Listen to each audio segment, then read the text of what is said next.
You're listening to the Ask Drone U podcast. You ask, we answer your drone questions. Whether you're here to turn your passion into profit or you simply fly for fun, we're a community of learners and teachers who aspire to achieve greatness. We are Drone U. Hey everyone, and welcome to another passionate episode of Ask Drone U. My name is Pablo, but they should call me the Drone Bandito. I'm just kidding. They shouldn't at all. But my name's Paul. Welcome to the show. Passionate. This is going to be fun. Looking forward to this. My name is Rob. This is episode 939. Sorry, I had to double check. Thank you for being with us. We really do appreciate it. Thank you for all the questions. Man, we'd love to get to all of them. We're doing our best, but we sure appreciate when you send yours in. Get it in askdroneu.com. Fun question. I am so excited about today's question because for the longest time ever, you have been trusting us to give you the right information about where you can fly and where you can't fly. And for the longest time, ever since June of 2014, we've been telling you that when it comes to national parks, as long as you do not take off and land from the national park itself, you can fly into the airspace. Not only has that been verified, but it has been confirmed by the National Park Service as well. And with today's question, we will be showcasing to you a new document, a new written memorandum, which showcases that not only were we right, but we were right. Anyway, on that bombshell, why don't you go ahead and play today's question? All right. And then we will go over how NPS has admitted what you can do and what you can do. In addition to that, I found something quite interesting. Is the NPS breaking federal law themselves on their own website? ? I might need to get my hacker buddies involved in this because we could be right, we could be wrong, but based off of an image off of this particular page, I'm scratching my head. If so, it probably is an inadvertent one, but nonetheless. Sure, but You're not going to let that go. Hey, All right. when there's still no systematic process to get a permit to fly a national park system, yeah, I'm going to poke the bear a little bit, okay? Because look, when you guys are flying drones, you got to create a system to let other people get permits as well. But they are admitting that some jurisdictions are allowing permits. So this potentially could be, a step in the right direction. This could be saying to superintendents of regional parks, hey, there are people letting drones in, and under the right conditions, it may be possible. Cool. So this could be a good step in the right direction. But let's hear the question. Hello. I noticed after I downloaded the airmap.io, it does say within the app that you are not to fly over the national parks. So which one is it? After listening to you, you could. So I just need to know a definite answer. Thank you. Thank you, Michael. Really do appreciate the question. I know there are hundreds, if not thousands of people that would love to fly in or over a national park. So for the last time, can we or can we not? It all depends on how. Like most things that are complicated in life, Rob, it all depends on how. Just like when talking to the wife about cleaning the house. A subject that is quite sore for me. Oh, wow. Yes. But I would also add the question, should we? Should we fly? Yeah. Hey, let me ask you this. Should we be able to fly over national parks in the country that founded aviation, in which is now a national park where the original flight happened in America? Okay, I didn't say that really well. All right. America, where Orville and Wilbur Wright took flight for the first time. Now a national park. Now an area where flight itself is inhibited. What does that say about the progression of our country? Don't answer that question. It's very macro, very large, and I don't expect a good answer from you, so it's okay. I won't be insulted by that. It's okay. I wouldn't expect a good answer from NPS either. But would you expect a good answer from yourself? No. Okay. Because typically when you want to give someone a good answer, it's rational, it's logical, it makes sense. I cannot give you a rational or logical answer as to why we're inhibiting UAS 100% when the people inhibiting those UAS are also using them themselves. Yeah, and I want to clarify. Very difficult to I do want to clarify my that. question about should we. I'm not saying should there even be a permit system or something of that nature. I definitely think there should be something like that. I'm just saying in general, should someone be going up to the border and then flying into national parks without at least considering the effects that they might have on what's going on in that national park. Okay, so That's you bring what I'm up really a very getting at. good point. Are there certain things that drone pilots should not be doing Right. during their visits to national parks? And I think the answer is yes, 100%, right? You should not be flying or harassing wildlife or creating intentional disturbances of wildlife nesting, breeding, or other activities. So essentially be clear of wildlife, maybe like 150 feet. Let's see. If the user or unmanned aircraft knowingly or recklessly creates a risk of public alarm or nuisance by causing noise that was unreasonable under the circumstances or by creating a hazardous or physically offensive condition. What about quads? You guys literally let quads rip through national parks all the time. And the drone that's operating at like 79 decibels versus like 110 is... sorry. No, that's a very good, fair point. Anyway, okay. Good news, ladies and gentlemen. The NPS has put out a new article which clarifies what you can do and what you can't do. And I actually just asked if we could have this added to our drone pilot field kit because we have the original memo in there, and this just clarifies the original memo even more. We do know of multiple Drone U members who have been confronted by NPS park rangers outside of NPS park boundaries and have successfully shut them down, which is a good thing. Remember, I use shut them down as an aggressive orator, but I mean it in a way that you can intellectually showcase why you are not wrong and you are able to fly in a manner that is cordial, positive, and promotes human dignity. Just want to clarify that, okay? Important clarification. I think in today's day and age with people using strong words, it's really important. Because look, we're all human at the end of the day. And even I have learned the power of words oftentimes can cause ripple effects. Even my own words. Of course. Even your own words? You mean especially? No, I'm kidding. Yeah, I learned of something last week that I literally shook my head and I put my head in between my legs and was just like, wow, I did not think me saying X would equate to Y or Z, and it had a massive effect. Luckily, it wasn't negative. It was kind of like, well, if you're promoting the wrong thing, I guess that happens. But got to be careful with what we say. And I'm just saying that because I'm conscious of it. So let's go back to NPS. Can I launch and land my unmanned aircraft outside the park boundary? If you remember what we've said in previous podcasts, can you fly in a national park? The answer is yes, but you must take off and land from outside of the park. And yes, you must maintain visual line of sight. Visual line of sight still has not been defined. The way that I have defined it for everyone, for you to understand, is that 20/20 vision, essentially according to the rules of signage, would put our viewable distance of this drone with 20/20 vision at about 2,250 feet, which is about half a mile.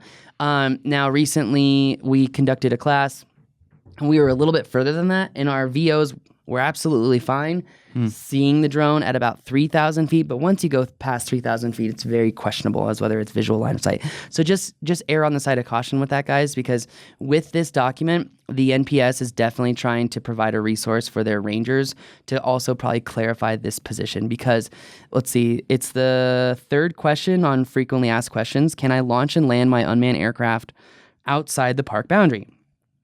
And I quote from the NPS website. The NPS has no authority outside park boundaries. The unmanned aircraft operator would have to get permission of the landowner. Now understand, if you're on a public highway or if you're on a public road, that's not necessary. Okay, so understand that. I would like to fly my small unmanned aircraft in park for recreation. Are there any options available? And it says check the park website to see if it is an allowed activity at the park, which kind of contradicts the entire purpose of this article. Again, rational thinking. If not, check with the park superintendent to see if an area can be designated within the park and or a special permit can be obtained. Now, I should probably call back this one particular park that I've been trying to get a permit in for a very long time. And I know that other people have gotten the sneaky permits, as I call them. Which is photography? Photography, videography, where you say you're having a video shoot and you're going to be here and you need to essentially have your own area and you don't specify what cameras you're using. That's the sneaky way of doing it. And I've seen people successfully do that time and time and time again. So let's see. Here's my favorite question. Does the National Park Service use unmanned aircraft? The National Park Service uses unmanned aircraft for administrative purposes when appropriate and approved by the director of the region in which the park is located. These purposes may include search and rescue operations, fire operations, scientific study, and aerial photography. So basically all of the So basically available everything that operations. you want to do, they're already doing. Which is okay, fine. Yeah, okay, fine, NPS. I do find it funny though, right? At the top of the frequently asked questions thing, Rob, is this picture of this NPS Ranger flying a 3DR solo drone, right? And anyone who would see that would be like, 3DR solo? Really, guys? Like, you want to fly that? But remember, you got to remember the DOI memo that went out, can't buy DJI, all that kind of stuff. So they were buying 3DR solos. Mm-hmm. Even though everyone is very familiar that the reliability of the 3DR solo is in question oftentimes. That being said, look at the remote in the hands of the park ranger. I am not going to say that that is an illegal antenna booster, but man, does it look like one. And without knowing the make and model of said antenna booster, it's really impossible to know for sure. Because it's overpowering the antenna. Is that what's happening? The Potentially, FCC maybe? recently, I think the FCC went after Hobby King. Was it Hobby King? Let me make sure this is correct. Hobby King FCC. Yes, Hobby King. Okay. Gosh, I really want to find out if this is illegal or not because it sure looks like it, but I don't know. The FCC went after Hobby King for selling antennas that essentially, what they did, Rob, is they provided too much power, although it was a more reliable signal for most people. One of the biggest problems with the 3DR Solo is the distance that the signal can maintain, which is typically only about 800 feet. Oh, really? Yeah. Wow. It's That's significantly less. Yeah, which is why this guy probably has a signal booster. Right. But because that completely looks like a Hobby King logo, and I'm not sure if it is, I would say it looks like NPS is potentially unknowingly, most likely. Potentially unknowingly breaking laws themselves. Interesting. Look, Tidbit. in this, how do I say this? In this mature regulatory environment that America has, when a disruptive technology comes in like this, it just goes to show the lack of thoughtfulness that kind of goes into things like this. Because, for example, like, what's going on right here, guys? I mean, when I say the lack of thoughtfulness, I mean with private companies, I mean with government, I mean with legal affairs, everything, right? Everyone's just breaking into it. They just want to learn. This is a perfect example that NPS, like other people, just want to learn about the technology and what they can do with it. I would just say that NPS, while you're still trying to figure out what you want to do with drones, maybe we should provide a systematic permitting system for drone pilots like myself and other drone pilots to have access to these beautiful parks and places. But I do understand, like many other drone pilots, that there are certain parks and places that will never have or never be allowed to have drone flights because there's 10 helicopters flying in at once with tourist after tourist after tourist. And we understand that that is a significant issue. Right. We also understand that there are places that have their own special flight rules, and chances of drones flying there are probably pretty limited as well. But for the other 90% of the park space that you do have, I think it would be in your interest, as well as your revenue's interest, as well as the interest of the people, to allow a permitting system for drone pilots to fly. Hear, hear. That's all I have to say. That said, it's pretty clear within their frequently asked questions that taking off outside of the park and flying over the park is completely okay. Is okay. Just be responsible about it.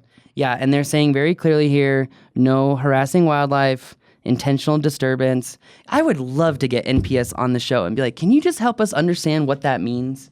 Yeah. Like if I'm a ranger, right? What does that mean? Because if a hawk comes and flies over me and is checking me out when I've kind of stayed in my own area, at what point do I need to come land so I'm not, threatening the bird or harassing wildlife? I think in that particular case, since it's an example presented, I would err on the side of getting out of the way of the hawk. Yeah. Right? Just go land. Yeah. Because they are saying, is violation of the prohibition on unmanned aircraft a felony or a misdemeanor? Violation of the ban is a misdemeanor, with the maximum penalty of 6 months in jail and a $5,000 fine. But don't be made an example of if you get the wrong judge. Yeah, seriously. But having sold a picture of a national park to national parks, it's just frustrating that there's just no systematic means, because I think this would provide a lot of added revenue for the parks to do upgrades and keep wildlife safe. But I also understand that there are a lot of careless people out there. Look what happened to Joshua Tree National Park during the shutdown. Awful. Just awful. What happened? Trees were destroyed. People left crap everywhere. I mean, this isn't Really? California. Yeah. Mm-hmm. Yeah. What is wrong with people? But look at, okay, I'm just going to say this. Makes me sick. Look at where the key problems were with NPS in one particular region of the country. Maybe it'll tell you something. Maybe. Maybe not. Maybe not. Anyway, on There's that bad eggs everywhere. Yeah, on that bombshell, that is going to do it for us today. The long and the short of it is that NPS has further clarified that by taking off and landing outside of the park and flying in is actually okay. You just cannot take off and land inside the park itself or operate the drone from inside the park itself.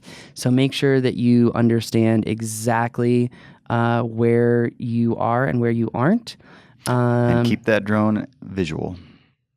So funny. Unmanned aircraft in national parks, and they show a Sima. They show a 5-inch Sima. It looks like a Phantom. You guys are so silly. I love it. You guys are so silly. As they say on the bottom, experience your America. God, sometimes, guys. I have faith in our government. I'm just saying, come on. I love it. It's just talking to the regular guy. And the regular guy, you know what? Okay, I gotta say this really fast. No. Since we're on this, I post a lot of things on my personal channel now because I've been getting in trouble for posting things on Drone U's channel. And I saw this perfect meme, and I'm showing it to Rob right now. It says America 2019, and it's a picture of a crossroads. So imagine like an angular road going diagonally through the picture, and then halfway through, you can either take a left turn or a right turn, right? And then the right turn turns into this squiggly line, and the left turn is like a highway, big, wide, open road, right? And it says America 2019, and on the post where the roads essentially merge, it says answers. To the left, simple but wrong. To the right, complex but right. Under the complex but right sign is one guy, and it says critical thinkers.